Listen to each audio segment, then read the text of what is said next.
before this life. Her name is Emma, 6 years old, brown eyes, a quiet smile that lights up when she hears something familiar. Her parents, David and Rachel Chen, live in Naperville, Illinois. Suburban streets, soccer practice, piano lessons, a perfectly ordinary American childhood. Except Emma speaks 4 languages fluently. It started when she was 3. At a farmer's market in downtown Chicago, an elderly Polish woman was struggling to find her grandson in the crowd, calling out in frantic Polish. Emma, still in her stroller, responded in perfect Polish. Not broken phrases, not childish attempts, fluent, grammatically correct Polish. The woman stopped, stared, asked Emma where she learned to speak like that. Emma just blinked at her, confused by the question. Rachel and David were immigrant parents themselves, from Taiwan and Hong Kong. They spoke Mandarin and Cantonese at home, English everywhere else. No Polish, no connection to Poland at all. They thought it was a fluke. Maybe Emma had heard Polish somewhere, television, a neighbor, something explainable. Then came the Yiddish. At a Jewish deli in Skokie, Emma was 4. An elderly man was ordering in Yiddish, and the young cashier didn't understand him. Emma, sitting at a table with her parents, stood up and walked over. She translated perfectly between the old man and the cashier, then sat back down and continued eating her sandwich. David and Rachel stared at each other. This wasn't normal. The Italian came next, then Russian, always the same pattern. Emma would hear someone speaking, and she would respond, fluently, naturally, as if she'd spoken these languages her entire life. But she hadn't. David and Rachel were certain. No classes, no lessons, no media in those languages, nothing. They began documenting it, recording Emma speaking, showing the videos to native speakers. Every single one confirmed the same thing. Emma's Polish was authentic, her Yiddish, flawless. The Italian, proper. The Russian, precise. And none of them could explain it. When Emma was 5, the memories started.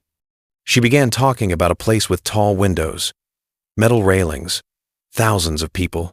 She described long lines of families, crying children, nervous parents clutching documents. She talked about a woman named Margaret. Margaret wore a dark blue uniform. She helped people who didn't speak English. Emma said that's what she did too. She helped people. Rachel asked Emma where this was. Emma looked at her like the answer was obvious. The island, the big building with the red roof, where the boats came, where people arrived. Ellis Island. David and Rachel exchanged glances. Emma had never been to Ellis Island. They'd never talked about it, never shown her pictures of it. How did she know? Emma kept talking. She described the registry room, the medical inspections, the questions immigrants were asked, 29 questions, their names, their occupations, how much money they carried. She described the chalk marks doctors made on immigrants' clothing, X for suspected mental defects, H for heart, CT for trachoma. These were not things a 5-year-old should know. These were not things most adults knew. Rachel began researching, reading about Ellis Island, the immigration process, the procedures. Everything Emma described was accurate, down to details that weren't in children's books, details that required serious historical research to confirm. The interpreters at Ellis Island, they existed. They wore uniforms. They stood beside the inspectors. They translated between dozens of languages. And they were essential. Without them, the entire system would have collapsed. Emma described it all. The chaos, the fear in immigrants' eyes, the hope, the desperation, the joy when families were approved, the tears when someone was detained. She described it like she'd lived it. Then Emma said something that made Rachel's hands shake as she wrote it down. I died there, on a Tuesday. in winter, helping a family from Warsaw. My heart stopped. Dr. Sarah Morrison, a researcher from the University of Virginia, studies cases like Emma's, cases where children speak languages they've never learned, cases where memories seem to transcend explanation. Rachel sent her an email, 3 pages, documentation, video recordings, transcripts. Dr. Morrison replied within hours. She'd never seen anything quite like this. The linguistic component alone was extraordinary. Children occasionally demonstrate fragments of unlearned languages, a few words, simple phrases, usually explained by overheard conversations, forgotten exposure. But Emma spoke 4 languages, fluently, with proper grammar, idiomatic expressions, even specific dialects. Polish from the early 1900s, not modern Polish, the older form, with different pronunciations, different vocabulary. The Polish that would have been spoken by immigrants arriving at Ellis Island in 1910, the same with Yiddish. Emma spoke Eastern European Yiddish, the kind spoken by Jewish immigrants fleeing persecution in Russia and Poland. Her Italian matched the Southern Italian dialects, immigrants from Naples, Sicily, Calabria. And her Russian, pre-revolutionary Russian, before the Soviet changes to the language. These weren't languages Emma could have picked up from movies or television. These were historical languages, regional, specific. Dr. Morrison arranged to meet Emma in Chicago. The first interview lasted 3 hours. Emma sat calmly, answering questions, switching between languages effortlessly. Dr. Morrison brought a native Polish speaker, a linguistics professor from Northwestern University, Dr. Kasia Nowak, originally from Warsaw. Dr. Nowak spoke to Emma in Polish, asked her about her memories. Emma responded fluently, described the registry room, the inspection lines, the fear of separation, families being divided, children being sent back alone if they were sick. Dr. Nowak's eyes widened. She asked Emma specific questions about Polish phrases, grammar structures, regional idioms. Emma answered perfectly. She even corrected Dr. Nowak once, explaining that a particular phrase was used differently in 1910 than it is today. A 6-year-old child, correcting a linguistics professor about historical language usage. Dr. Nowak later wrote in her report that Emma's Polish was, and I'm quoting, indistinguishable from a native speaker from early 20th century Warsaw. No modern child could fabricate this level of linguistic authenticity. The same tests were repeated with Yiddish, Italian, and Russian speakers. The results were identical.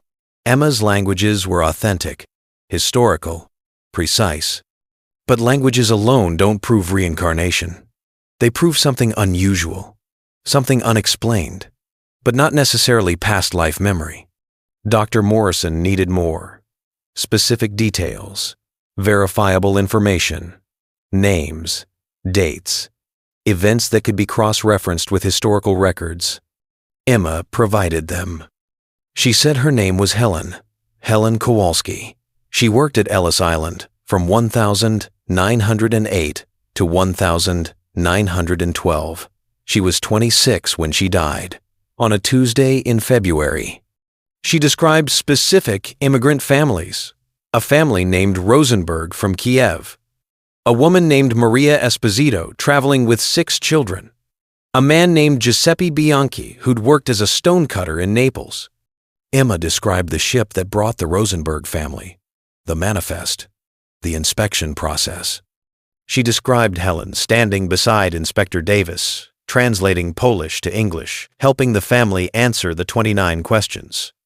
She described the moment it happened, the pain in her chest, the tightness, the sudden inability to breathe. She described falling, the floor of the registry room cold against her face, the sound of voices, distant and echoing, people calling for a doctor. She described Margaret's face above her, Margaret crying, saying her name, Helen, Stay with us, Helen. And then nothing. Just darkness. Then light. Then years passing in a blur. Then awareness again. A hospital room. Rachel's face. Being born. Dr. Morrison listened to all of this, recorded it, documented it. Then she began the verification process.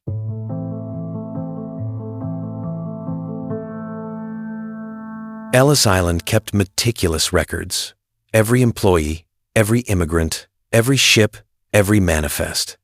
Many of these records are now digitized, available to researchers, searchable by name, date, nationality. Dr. Morrison started with employment records. Interpreters at Ellis Island between 1,908 and 1,912. The records showed that interpreters were indeed essential staff. In 1911, there were 36 interpreters employed. Not enough, according to Commissioner William Williams. He wrote letters requesting more, explaining that 20 inspection lines operated simultaneously, all needing language support. The interpreters needed to speak multiple languages. Italian, Polish, Yiddish, and German were the most critical. Greek, Russian, Croatian, Slovenian, Lithuanian, Ruthenian, Hungarian were also necessary. Many interpreters were immigrants themselves, or children of immigrants, people who'd learned their mother tongues at home, then learned English, becoming bridges between two worlds. Dr. Morrison searched for Helen Kowalski. It took 3 weeks. The records were extensive, sometimes incomplete, filed under different spellings, different departments. But she found her. Helen Kowalski, born 1,882 inches, Warsaw, immigrated to the United States in 1897 with her family, listed as fluent in Polish, Russian, Yiddish, and Italian. Employed at Ellis Island Immigration Station from March 1908 to February 1912. Died the 18th of February 1912. Cause of death: acute myocardial infarction, heart attack. At her post in the registry room, Dr. Morrison sat back in her chair, stared at the screen. Emma had said she died in February, on a Tuesday, of a heart attack. The 18th of February 1912 was a Sunday. Close, but not exact. Dr. Morrison checked further. Sometimes death certificates listed the day of death, but hospitals recorded admission dates. Maybe there was confusion between when Helen collapsed and when she was officially pronounced dead. She found hospital records. Helen Kowalski admitted to Ellis Island Hospital on Tuesday, the 13th of February 1912, suffering from severe chest pain. Treated, but condition deteriorated. Died 5 days later. Tuesday, February 13. Emma had said Tuesday. The collapse happened on Tuesday. The actual death 5 days later on Sunday. But the event Emma remembered, the moment of falling, of pain, of Margaret's face, that happened on Tuesday. Dr. Morrison checked for Margaret. There were 3 women named Margaret employed at Ellis Island during that period. One was a nurse, Margaret Sullivan. She worked in the registry room, providing immediate medical assistance for emergencies. Margaret Sullivan's employment record showed she worked closely with the interpreters. Her duty station was near the inspection lines. She would have been the first medical response if someone collapsed. The records aligned. Not perfectly. Never perfectly. Memory isn't perfect, and documents aren't complete. But the correlations were significant. Dr. Morrison found more. Ship manifests from 1,910 and 1,911. She searched for the names Emma had mentioned. Rosenberg family from Kyiv. Found. Arrived April 1910 on the SS America. 7 family members. Processed through Ellis Island. Listed as speaking Russian and Yiddish. Approved for entry. Maria Esposito, with 6 children. Found. Arrived June 1911 on the SS Regina d'Italia. from Naples, widowed, traveling with children aged 2 to 14. Records showed delayed processing due to concerns about her ability to support the family, eventually approved after relatives in New York sent documentation. Giuseppe Bianchi, stonecutter from Naples, found, arrived August, 1910, listed occupation, stone carver, approved for entry. These were real people, real families. Their names appeared in the Ellis Island archives, exactly as Emma described them. Emma had never seen these records. She couldn't have. Many of them required specialized database access. Some were handwritten manifests in Italian or Russian, requiring translation. Yet Emma knew the names, the details, the stories. Dr. Morrison brought her findings to the research team at the University of Virginia. They reviewed everything: the linguistic evidence, the historical correlations, the documented timeline. They couldn't explain it, not conventionally, not through any known mechanism of memory, language acquisition, or information transfer. Emma either had access to impossibly specific historical knowledge, somehow absorbed and perfectly retained without conscious learning, or she remembered living as Helen Kowalski, working at Ellis Island, helping immigrants, and dying there, alone on the floor of the registry room, at 26 years old. Dr. Morrison arranged for Emma and her family to visit Ellis Island. Emma had never been there. Rachel and David confirmed this repeatedly. No family trips to New York, no visits to the museum, no documentaries watched at home. Emma's exposure to Ellis Island before this case was zero. They took the ferry from Battery Park. Emma stood at the railing, watching the island approach. The main building with its distinctive red roof. The tall windows. Rachel watched Emma's face, waiting for recognition, surprise, something. Emma just nodded, said quietly, "It looks the same." They entered the main building, the registry room, now a museum. Empty of people, filled with exhibits. The high ceiling, the arched windows, the American flag hanging where it had hung a century ago. Emma walked in and stopped. Her hand found Rachel's, squeezed tight. She stood there, silent, for a long time. Then she began walking, not randomly, purposefully, like she knew exactly where she was going. She walked to the far left side of the room, pointed to a section of floor near the window. "That's where I fell," she said. Dr. Morrison checked her notes. The hospital admission form listed Helen Kowalski's location at time of collapse as registry room, Northwest Inspection Station, line 4. Northwest corner, near the windows, left side of the room from the entrance, where Emma was standing. They moved through the museum. Emma identified rooms. The women's dormitory, where she changed into her uniform. The dining hall, where staff ate lunch. The medical offices where detained immigrants waited. She described the view from the ferry building, how the Statue of Liberty looked from the island, which rooms had the best light in the afternoon. All accurate, all consistent with the historical layout. But the most compelling moment came in the American Immigrant Wall of Honor. The wall lists over 700,000 names of immigrants who passed through Ellis Island, engraved in steel panels surrounding the island. A memorial to the millions who came seeking a new life. Dr. Morrison had searched the wall's database before the visit. She found it. Helen Kowalski's family. Her parents, Josef and Anna Kowalski. Her siblings, all listed. Immigrants from Warsaw who arrived in 1897. But Helen herself wasn't on the wall. She'd immigrated as a teenager, worked at Ellis Island, died there. But her name had never been added to the memorial. It honored immigrants, not employees. Dr. Morrison didn't tell Emma any of this. She simply walked Emma to the wall, to the section where the Kowalski family was listed. Emma looked at the names, read them silently. Then she reached out, touched the engraving. "Mama," she whispered.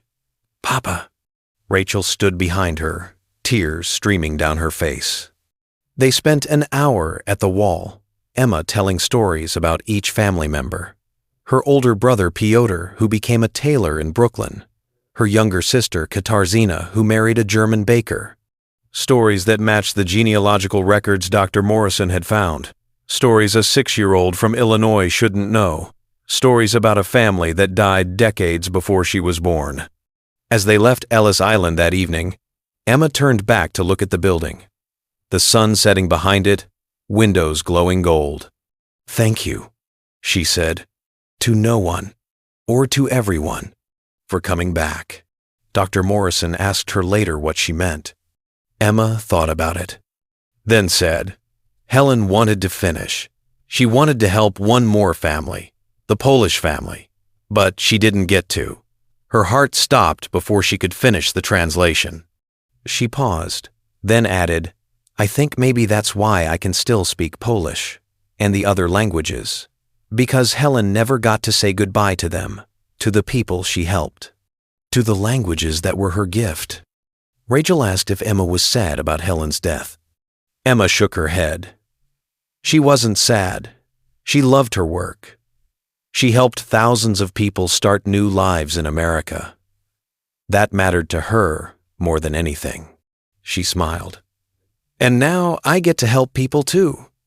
When I hear someone speaking Polish at the grocery store or Yiddish at the library, I can talk to them. I can help them feel less alone."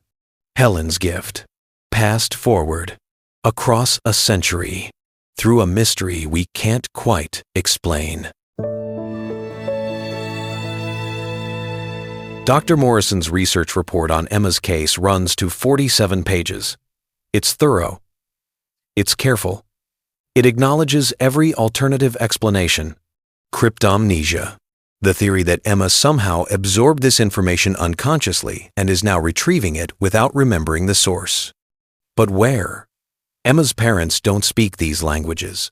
They don't watch programs about Ellis Island. They've never taken her to New York. The family's media consumption is documented. Mandarin language television, English children's programs, no historical documentaries about immigration. Genetic memory, the theory that somehow ancestral experiences can be encoded and inherited. But Emma has no Polish, Russian, Italian, or Jewish ancestry. Her family is Chinese. Her grandparents, great-grandparents, all from Taiwan and Hong Kong. No connection to Ellis Island families. No connection to European immigration at all. Fraud. The theory that Emma is somehow being coached, that her parents fabricated this for attention. But the linguistic analysis proves otherwise. Emma's languages are authentic, historical, dialectically specific. Teaching a child 4 languages to this level of fluency would take years of intensive study. It's not possible in secret. And what would be the motive? The Chen family hasn't sought publicity, hasn't monetized the story, requested only privacy and understanding. Dr. Morrison presents all these alternatives in her report. She doesn't claim proof. She claims evidence. Evidence that demands careful consideration. What remains, after all alternative explanations are examined, is this. A 6-year-old girl speaks 4 languages she's never been taught, in historical dialects that haven't been commonly used in a century. She describes specific details about Ellis Island's operations, many of which aren't found in general public knowledge. She identifies real immigrant families from historical records she's never accessed. She navigates Ellis Island's layout as if she worked there. And she describes a woman named Helen Kowalski, whose documented life and death match Emma's memories with remarkable precision. Is this proof of reincarnation? Dr. Morrison doesn't claim that. Science doesn't work in proofs when dealing with consciousness, memory, and human experience. But it's evidence. Evidence that our current understanding of how memory works, how language is acquired, how identity forms might be incomplete.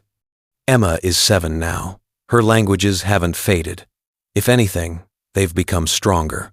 She started volunteering at a community center in Chicago that helps refugees. She translates. helps families navigate paperwork, understand documents, communicate with officials, just like Helen did, a century ago.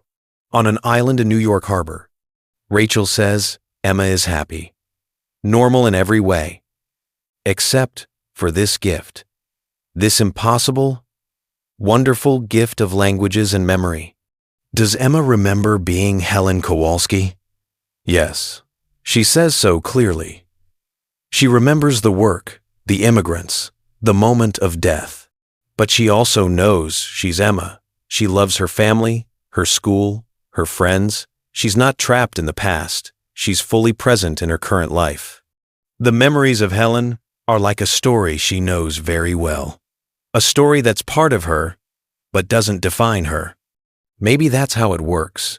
If reincarnation is real, if consciousness continues, if we carry forward pieces of who we were, not as complete transfers, not as hauntings, but as whispers, echoes, gifts passed forward. Language is memory. Every word we speak carries history. The voices of everyone who ever spoke that word before us. Emma speaks Polish, Yiddish, Italian, Russian. She carries the voices of millions who passed through Ellis Island, who stood in those lines, who waited in that room, who hoped, feared, dreamed of America. Helen helped them, translated their stories, made their voices heard. And now, a century later, those voices speak again through a little girl in Illinois who shouldn't know them but does. If this story touched you, if it made you question what you thought you knew about language, memory, and the continuity of consciousness, you're not alone. Every week, we explore another mystery, another child, another impossible memory that challenges everything we understand about life, death, and the nature of identity. Subscribe to Before This Life. Join thousands of truth seekers in this journey.